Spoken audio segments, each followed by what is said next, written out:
The Bible can often feel like, why on earth would we use that book? If you don't often open it, you think, oh, really? But when you open it, it's like this amazing stuff in there. It's amazing stuff every time you find it and you think, cool, this really is written so long ago, and yet it really, wow, it's speaking to me, it's helping me, it's guiding me. It feels like it's more than just a book that was put together by some people. Do you know, it just feels like there's something in it. And the Bible says that's kind of the breath of God, as it were. I talked about that last week, I think, in the morning. So today we've been looking at the early church. So I don't know if you know much about how Christianity began, but Jesus came, he lived, he embodied what it was to be a real human. Like, he shows this is how life should be. This is how God intended it to be. He lives that way. He lives a life of kindness and love and confrontation. He confronts those who are not living as God would call them. They are abusing their power. They're mistreating other people. And he comes and lives that life. And then he dies. And as he dies, they think, all right, well, everyone thinks, well, that was an all right life, but never mind, let's move on. And then bizarrely and mysteriously and incredibly, he comes back from the dead and begins to say, that life that I lived now, I want to give to you. Like, you can now live that kind of life, the kind of life God always intended people to live. And the people who did that, they are called the disciples, and they joined together as the church. And this early church community, they realized that it's not just, we just do whatever we want. Like, we have to think about this. How are we going to do this? Because living that kind of life is not natural. It's something we have to learn and grow in.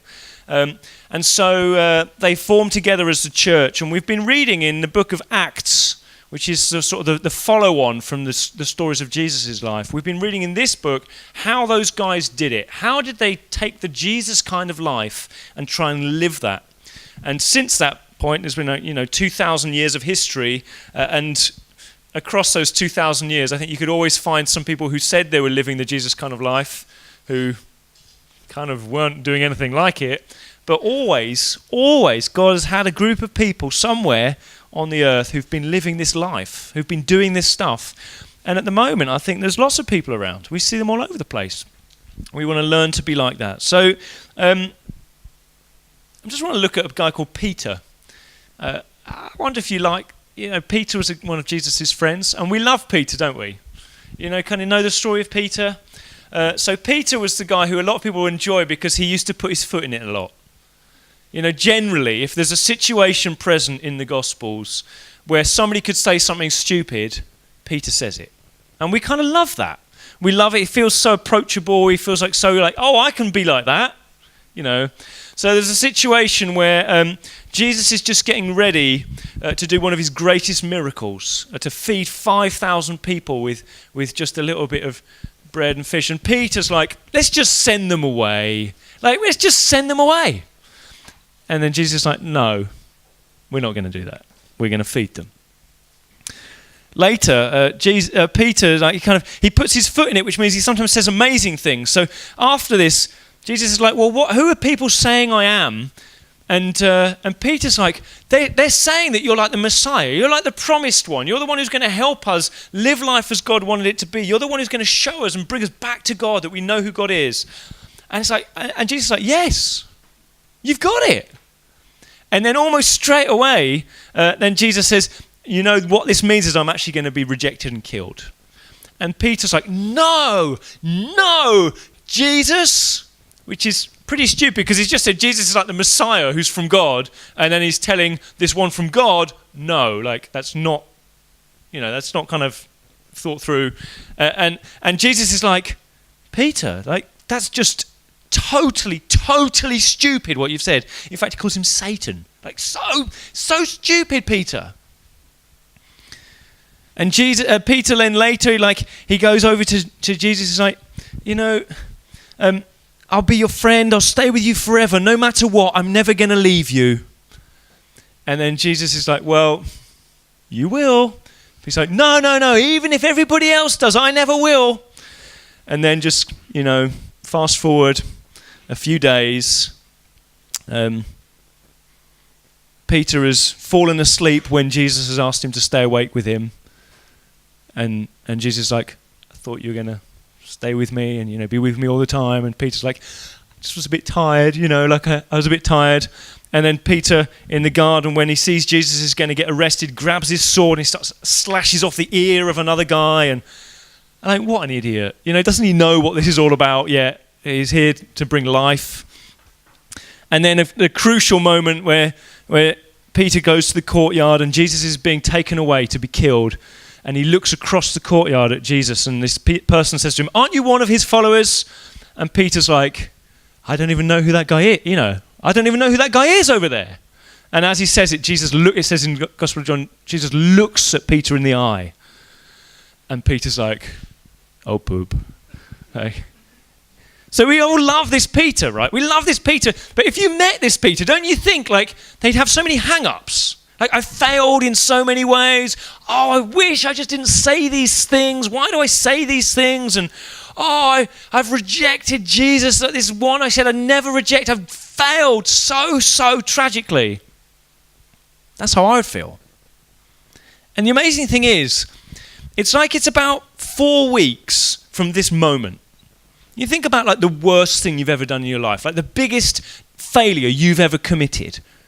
And 4 weeks later, you're probably still these dreams going around in your head, why did I do that? How am I ever going to get over this? And yet 4 weeks after Peter's done this, he's leading a prayer meeting for all the church. And then he stands up in front of thousands of people and he's telling thousands of people about Jesus. And 3,000 people respond to what Peter says. And then Peter becomes the leader, the overall leader of all the church. He walks down the road and he sees a beggar and he says, in the name of Jesus, walk, and he heals the beggar. And then people come and they give money and he takes the money. He's like, I know what to do with this money. I'm going to hand out this money. And he distributes it to people who are poor and who are needy. And then there's this couple called Ananias and Sapphira who kind of claim and say, hey, we're putting all our money into this money pot. Look at us, everybody. We're giving all our money to Peter so he can give it to the poor.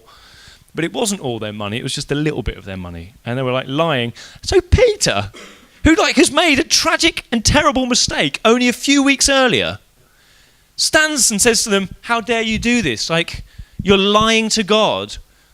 And they fall down dead. And ultimately, Peter then goes on from that moment. He becomes a key voice in saying we must take this great news about Jesus, not just to Jewish people, but to every nation in all the world. And then we think ultimately he was martyred. He was killed in Rome. And we think he was crucified upside down because he didn't want to be crucified as Jesus was crucified. So how does this person who does all this stuff, all these mistakes, all these errors, all these things that he gets wrong, just a few weeks later, become this amazing leader, this amazing person making great decisions, brave decisions, courageous things, even standing up against people who are really causing issue? How does he do that? What's in that 4-week gap? I want that in my life, don't you? You kind of look at your life and think, I've got all this kind of hang up, I've got all this trouble, I've made all these things wrong. And what is there that could change me into being this kind of person who's having this kind of influence? And ultimately, we know what it was in that 4-week gap. And it's really one simple thing. Simple thing. Jesus told him who he was. Jesus told him who he was. So there's a story of Jesus meeting Peter, and Jesus says to Peter, Peter, you are going to feed my sheep. And so what happens is it's like this, Peter kind of looks at how he used to live like this. And you could see in here coward. You could see in here kind of somebody who says the wrong thing at the wrong time. You could put in here somebody who makes promises he doesn't keep. You could put in here kind of not very good at working out what the best decision is. You can put all those things on him here. And then he has this meeting with Jesus where it's okay, now that's not me. And it's a new person. And this new person is the person who is feeding Jesus' sheep. It's this person who was Peter dies and a new Peter is born. And this is what he writes just a little bit later, he says, to the elders among you, I appeal as a fellow elder. I'm a witness of Jesus' sufferings, and I also will share in the glory that will be revealed. I tell you, elders, be shepherds of God's flock that is under your care. Serve as overseers, not because you must, but because you're willing, as God wants you to be. Not greedy for money, but eager to serve. Not lording it over those who entrusted to you, but be examples to the flock. And when the chief shepherd appears, you'll receive the crown of glory that will never fade away. I don't know if you caught it, but Peter says here, I'm an elder. I'm an elder. So I don't know if you know the word elder. The word elder is really interesting because it's got an on the end, which means it's a comparative word. It means I'm elder than you. So actually, when he's saying I'm an elder, what he's saying is I have authority over other people. Well, how can this person who's kind of done these things feel like they deserve any authority, feel like they have any authority? That person couldn't feel that way. But because Peter lets that person go, they're no longer who he is. Now he's defined by Jesus, and Jesus has said, you're going to shepherd my flock. I name you an elder.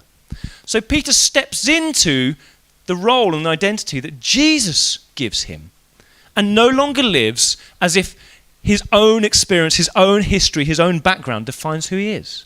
Do you see that? This is a key thing we see in the New Testament, that people say, like, it's no longer me who lives. This is who I would be. If I was defined by my own experience, I would be somebody who, like, sometimes I say something clever, but often I say something I wish I hadn't said. Oh, I've done things I wish I hadn't done. I've made promises I couldn't keep. That would be me. Like, what would be deserving for somebody who's done that?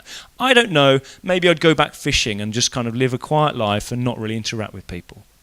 But then Jesus comes and he says, no, that's not who you are. I say this is who you are. You're an elder. So as this elder then, you begin to live. I'm going to live this life that Jesus says is for me. Peter says, I'm not just an elder. He says Jesus has placed people under his care.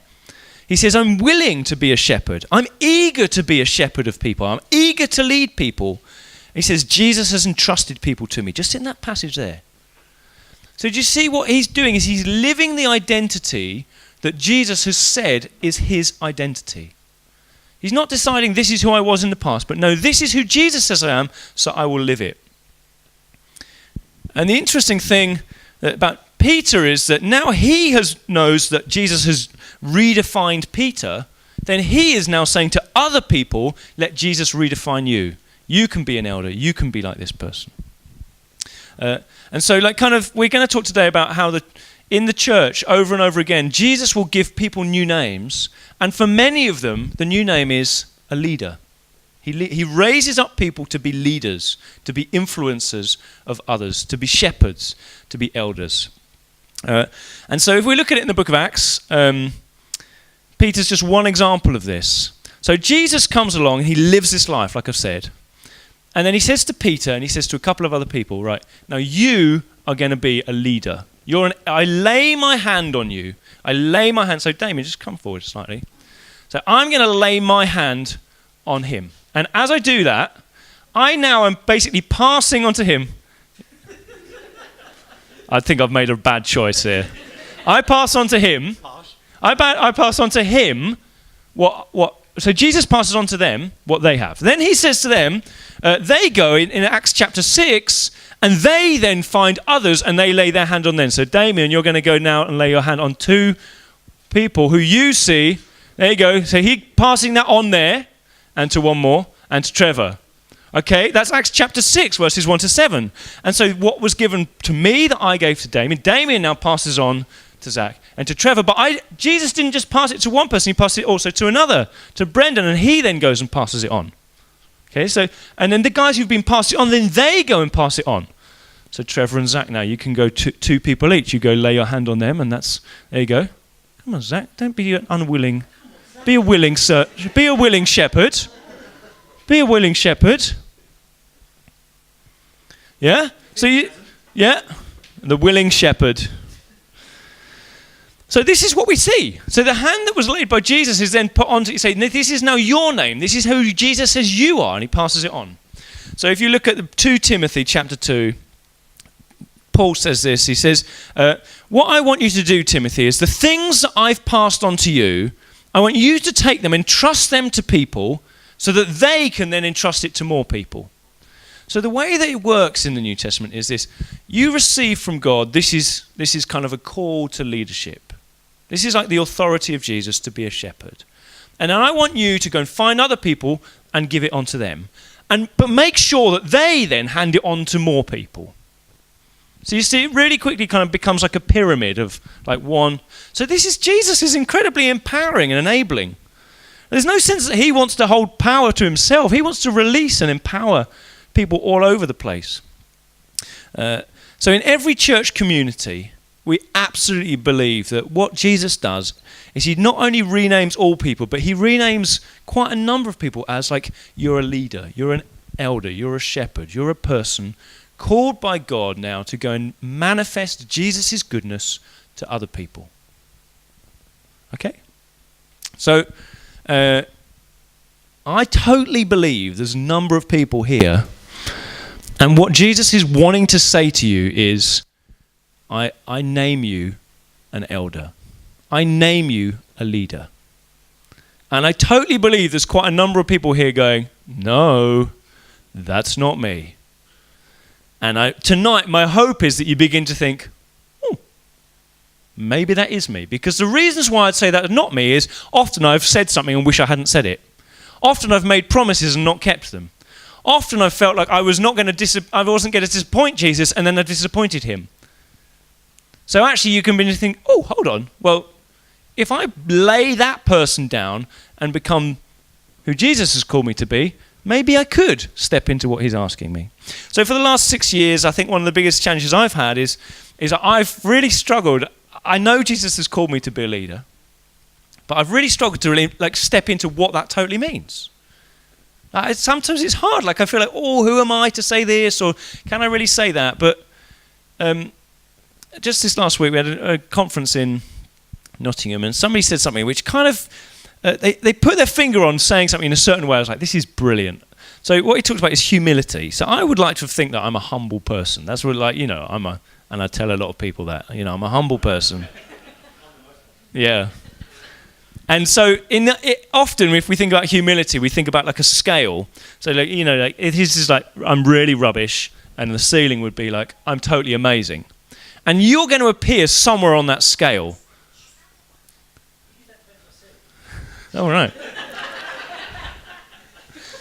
Well, I'm humble like that. So I would put myself, I'm going to appear somewhere on this scale. I'm either going to be totally rubbish or I'm going to be totally amazing. And on this scale, somewhere is where I am at. And if I'm humble, I'm say I'm below where I really am. So, I'm like a 60, but I go around saying, I'm just a 50. I'm just a 50. And I'm humble because I'm undervaluing where I'm at. And then if somebody's going around like, well, I'm a 70 and they're a 60, then you're like, arrogant. Arrogant. And that's how we think about humility. So what we really want to do is be like, oh, who am I to tell you this? And, oh, I'm not sure if you would listen to me because, well, I've made a lot of mistakes in my life. And so we want to put ourselves down here. And actually what he said was this, that's a false view of humility, because really it's more like, if you think of it more like a U shape. And in anywhere where we disagree, either saying we're greater or different from who Jesus says we are, or less than who Jesus says we are, we're choosing to take our judgment of ourselves above who Jesus says we are. So Jesus says, this is your name, this is who you are. And you say, no, I couldn't possibly be that person. That's pride, because you're refusing to accept who Jesus says you are. Jesus says to Peter, you're going to shepherd my sheep. You're going to be an elder of my sheep. And Peter says, oh no, Jesus, I could never do that. Is he humble for saying that? No. He's proud because he's refusing to accept what Jesus is saying about him. And I realized that actually I've thought I was being so humble by not accepting really what it means to be appointed as somebody as a leader. And actually what it is just disagreeing with God about the role that he's given me. So that's been a battle for me. And I really want to come into agreement now with everything that Jesus says about me. So what does Jesus say about you? What's he saying you are? And if you disagree with him, that's not humility. That's not humility. If he's saying something really significant and big on you, to disagree with that isn't humility. That's a kind of pride, because you think you know better than he does. So I know now that actually it's incredibly daunting, but the role that he's called Leslie and I to do as senior pastors, as church planters here, is to try to manifest the leadership of Jesus to the church. That doesn't mean we do it really well all the time, no. But it is what he's asked us to do, and so we say that's what he's asked us to do. So I know there's people here, Jesus has said things about you. He's raising you up as a leader in your community. It might be in a workplace. It might be in a small group context. It might be just with a few friends. It might be in the church. But he's raising you up as a leader, and he's saying, I appoint you as a shepherd, as a leader. And you're thinking to yourself, really? Does he know what I've done in the past? And he says, no, I appoint you. I call you this. I'm raising you up. And so your role in that place is to manifest Jesus' leadership to the people in your care. You are to be, and you can do this in school. You can do this in college. You can do this in a workplace. You can do this in a neighborhood. You can do this in a street. You can do it in a work. Anywhere you are, you can do this. You manifest the leadership of Jesus. But it's incredibly daunting. We can be daunted, right? Because we look at who we used to be, and then we look at who Jesus says we are. And we're conscious of the gap. Are you conscious of that gap? You feel daunted. But the amazing thing is, I just take comfort in the fact I've known some of the best leaders. There's a guy called John Mumford who was kind of a very upper-class Englishman. Saw this guy called John Wimber who was doing incredible things for God in America, and he went over there really suspicious, and kind of had his umbrella and his three-piece suit in California, where everybody was in their shorts and Hawaiian t-shirts and all that. And he kind of just looked at it and thought, yeah, there's something here. So he came back to the UK and he began the first Vineyard Church in the UK. And we actually ended up going to the church that he was at. And this was a man who was incredibly shy. Like, he was a real introvert. He really struggled to have conversations with people.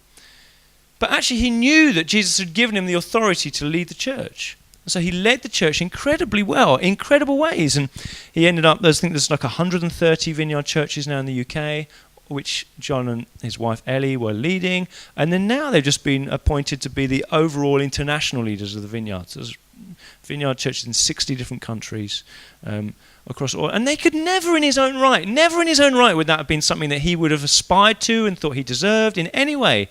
But he just embraced, this is who Jesus has given me. I'm going to choose to do that. Another guy I just saw in the summer was a guy called Mark Marks. Now, Mark Marks is a guy who goes out onto the streets every day, puts out some chairs, and just has a sign that says healing. If you want to receive any healing, then you can come and sit in a chair, and he'll pray for you to be healed. And I remember Mark, people say, like, oh, how do you do this, Mark? How can you, like, live this? You must be a real extrovert.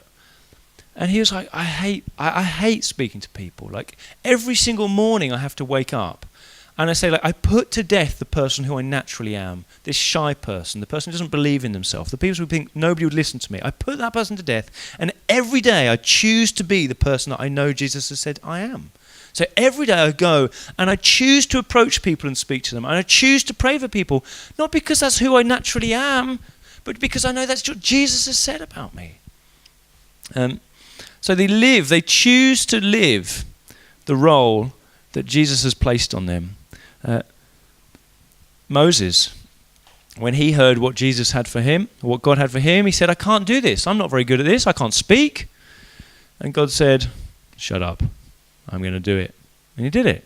Gideon's called to set the people free, and he's like, God, I can't do this. I can't do this. And God's like, I'm going to help you do it.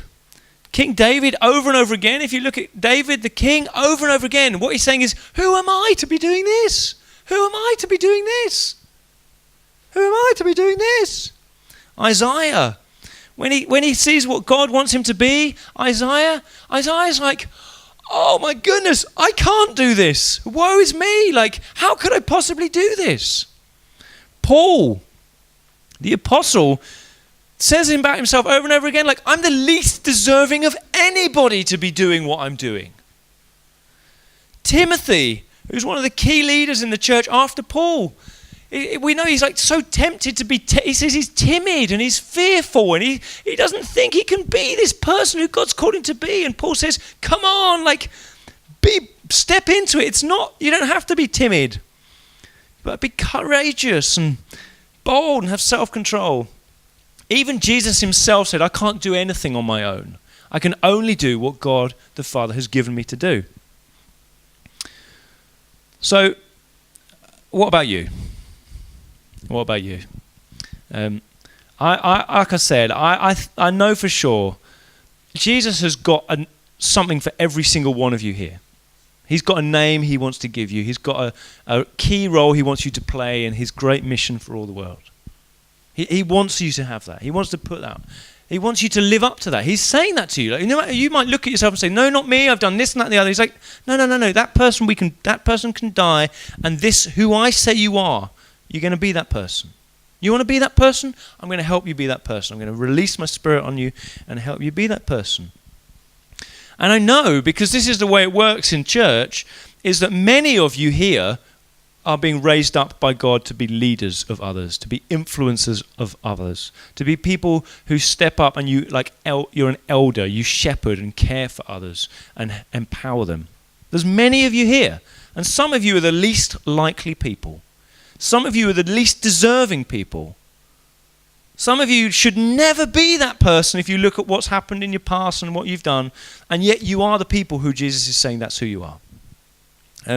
And it's our prayer, this is a nice sized community, but it's our prayer that this community will grow in size. We'll see many, many more people come in. Maybe you'll invite people in. Maybe they'll just come in randomly. That's our totally what we want to be as a people. And so part of that we know, like, leaders become like the skeleton on which, like, the flesh can be supported. So we're actively praying, Leslie and I, that many of you will be raised up by God into positions of leadership. We want to see people who are your leaders in worship. So Brendan was leading us in worship today. He's leading as he's doing that. He's leading. He's worshiping God. He's singing and he's leading us. It's because Jesus has given that to him. He's put that on him. We want to see more people raised up in leaders. Maybe that's you. Maybe you're pretty rubbish at an instrument. Maybe you don't think you're very good at singing. But you know what? If Jesus says that you're a worship leader, then you can become that person. If that's in your heart, talk to Zach, talk to Brendan, find the guys who are doing it, say, hey, I think maybe this is something that God wants me to do. And they'll show you the way they made it up to that point. We're praying that God will raise up more leaders in worship in this community. We're also praying that God will raise up more leaders in what we call transformation, life transformation. People who are like, you'll be there with somebody and you'll just be able to you'll say, this is what God thinks about that. You'll hear what somebody says and be like, yeah, I understand all that. Can I pray for you? You'll be somebody who'll be like, okay, I'll do toast. I'll do toast. And I'll keep doing toast, and then I'll get some other people to help join the toasting team. And then gradually we'll just grow a toasting team, and there'll be like this. And each week people will start thinking of things that aren't what I would have done, but actually they add flavour and it makes it all better. And we want more leaders like that. We want more people. You're like, I'm gonna lead a small group. I'm gonna invite people over to my house, and you can come and be in my house. And I don't know a lot. I'm not an expert, but I'm going to point you to Jesus, and Jesus will change you, and you'll be transformed. We're praying that God will raise up more leaders who will see transformation. You'll just say, I'm just going to give myself to this. And we're praying that God will raise up more leaders in mission. Do you know there's a lot of people in Croydon? There's loads of people in Croydon. And we got to know some, and so there's so much pain and hurt and struggle. And those people, if they just can find Jesus, then Jesus can offer them the freedom and the forgiveness and the life. And what we need leaders. We're praying that God will raise up leaders. We know he's already spoken to people in this community that you'll be a leader in mission. You'll be like, let's get out there. Let's meet people. Let's show them the kindness of Jesus. Come on, guys, come on. and you become leaders in mission. There's the whole other spectrum of leadership within your workplace and in home and all of that. And all of that is what Jesus is speaking us. But our prayer is that we'll just see more leaders. Our prayer we see people who take positions of responsibility in the council and local government and in schools and in, kind of communities and all these kind of charities. So Jesus raises up leaders. He raises up leaders. And I know for sure that some of you are leaders who Jesus is raising up and you don't yet know it. You've not yet agreed with it. Not everybody's a leader. And if he's not telling you to be a leader, don't try and lead. Choosing to lead or being asked to lead is a little bit like being ugly. It's not, like, we all know, don't we? I guarantee if I said the word leader now, all of you could easily think of somebody who was like a manager or a teacher or a church leader who was rubbish at it and they really messed other people up. You don't think of those people. Because when you're a leader, you're exposed, you're out the front, and it's like being a bit ugly. Like, people talk about you a lot. They kind of look at you a bit like, huh? That's what it's like. But if it's what Jesus has asked you to do, it's a joy to be ugly. It's a joy. So if you're a leader already, if you're already leading, some of you are, just seek to manifest the leadership of Jesus. Do what Peter said. Do it willingly. Love the people in front of you. Just care for them, serve them. Yvonne leads in Hello UK in Bridgestock House. So she'll go in every Thursday and she leads these people. It's different people all the time. So I say, do it willingly. Like, she does it willingly. So just keep doing it willingly. Keep being like Jesus as best as you can. And just, don't get weary of it. We just have to, keep going. That's what Peter says. A leader sets the DNA of compassion. You notice in the New Testament, it's always the apostles who are like, let's care for the poor. Let's make sure we're looking after those. So you just choose to always try and think, who are those who are being overlooked? Who's not being cared for? Can I be the person who says, what about these guys, and finds a way to look after them? And then the leader raises up other leaders. So if that's what you're doing already, just keep leading. And some of you, if you're not currently leaders, why don't you see if it's something the Lord has for you? The way to do it is just start to serve others and see what happens. Because God raises up leaders. He raises up leaders all the time from the unlikeliest people. So shall we pray?